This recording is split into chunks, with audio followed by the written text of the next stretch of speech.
الحمد للہ نحمده ونصلي على رسوله الكريم وعلى آله وصحبه ومن تبعهم بإحسان إلى يوم الدين أما بعد أعوذ بالله من الشيطان الرجيم بسم الله الرحمن الرحيم ومثل الذين ينفقون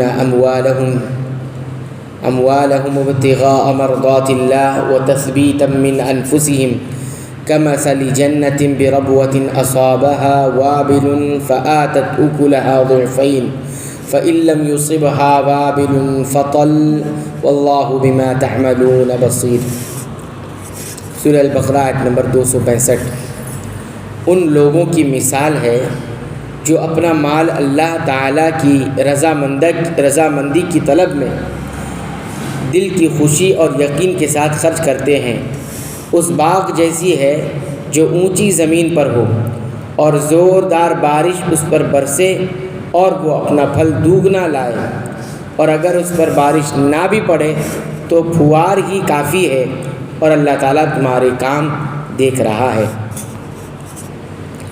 یہ ان ایمان والوں کی مثال ہے جو اللہ تعالیٰ کی رضا کے لیے خرچ کرتے ہیں۔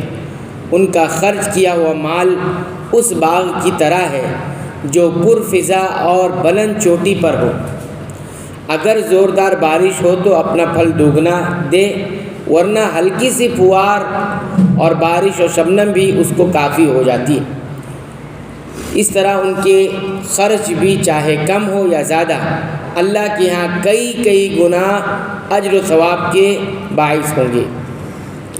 جنت اس زمین کو کہتے ہیں جس میں اتنے زیادہ درخت ہوں جو زمین کو ڈھانک لیں، یا وہ باغ جس کے چاروں طرف باڑ ہو اور باڑ کی وجہ سے باغ نظروں سے پوشیدہ ہو۔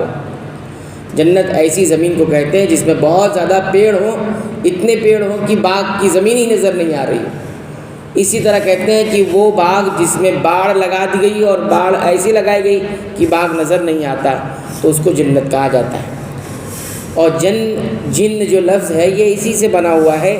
جن اس مخلوق کو کہتے ہیں جو ہماری نظروں سے چھپا ہوا ہے۔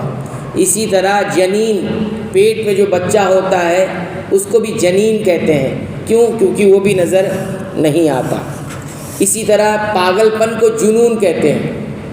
جنون پاگل پن کو کہتے ہیں، کیونکہ یہ عقل کو پردہ ڈال دیتا ہے، جنون پاگل پن۔ تو یہ جتنے لفظ اس میں آ رہے ہیں، جنت، جنون، جنین، جن، ان سب میں ایک معنی کیا پایا جاتا ہے؟ چھپنے کا معنی پایا جاتا ہے۔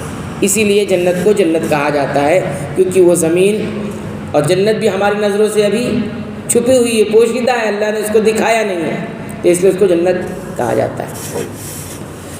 أَيَوَدُّ أَحَدُكُمْ أَن تَكُونَ لَهُ جَنَّةٌ مِّن نَخِيلٍ وَأَعْنَابٍ تَجْرِي مِن تَحْتِهَا الْأَنْهَارُ لَهُ فِيهَا مِن كُلِّ الثَّمَرَاتِ وَأَصَابَهُ الْكِبَرُ وَلَهُ ذُرِّيَّةٌ ضُعَفَاءُ فَأَصَابَهَا إِعْصَارٌ فِيهِ نَارٌ فَاحْتَرَقَتْ كَذَلِكَ يُبَيِّنُ اللَّهُ لَكُمُ الْآيَاتِ لَعَلَّكُمْ تَتَفَكَّرُونَ۔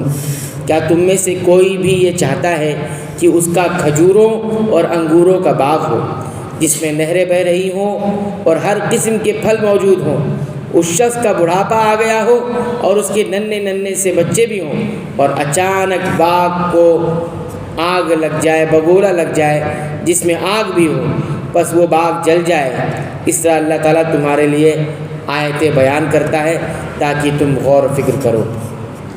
معنی اس آیت کا یہ ہے کہ ریاکاری کے نقصانات کو بتایا گیا ہے۔ ریاکاری، دکھاوا، اور اس سے بچنے کے لیے ایک مثال دی جا رہی ہے۔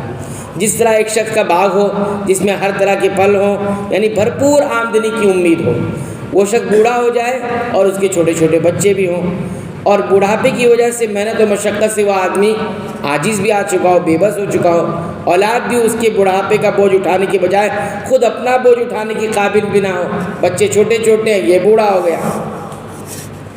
اس حالت میں تیز اور تند ہوائیں چلے اور سارا باغ جل جائے، اب نہ وہ خود دوبارہ اس باغ کو آباد کرنے کے لیے قابل ہوتا ہے اور نہ اس کی اولاد ہی۔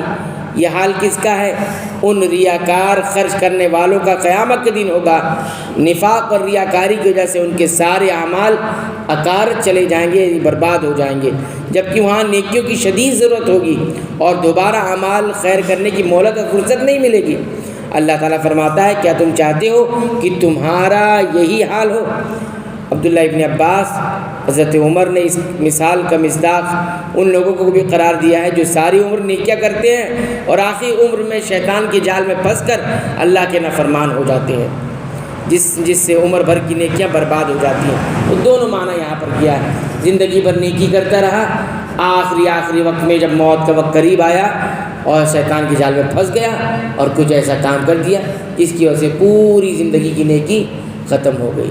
لہذا خرچ کرنے میں بھی اللہ کی رضا پیش نظر اور نیت ہونی چاہیے، ریاکاری دکھاوا نہیں ہونا چاہیے۔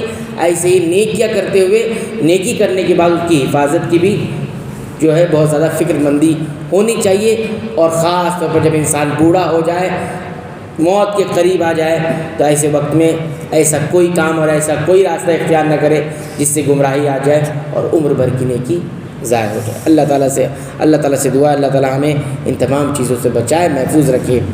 اے اللہ تو ہمیں بخش دے، ہمارے والدین کو بخش دے، تمام مسلمانوں، مومنوں، اہل توحید کی مغفرت فرما، آمین۔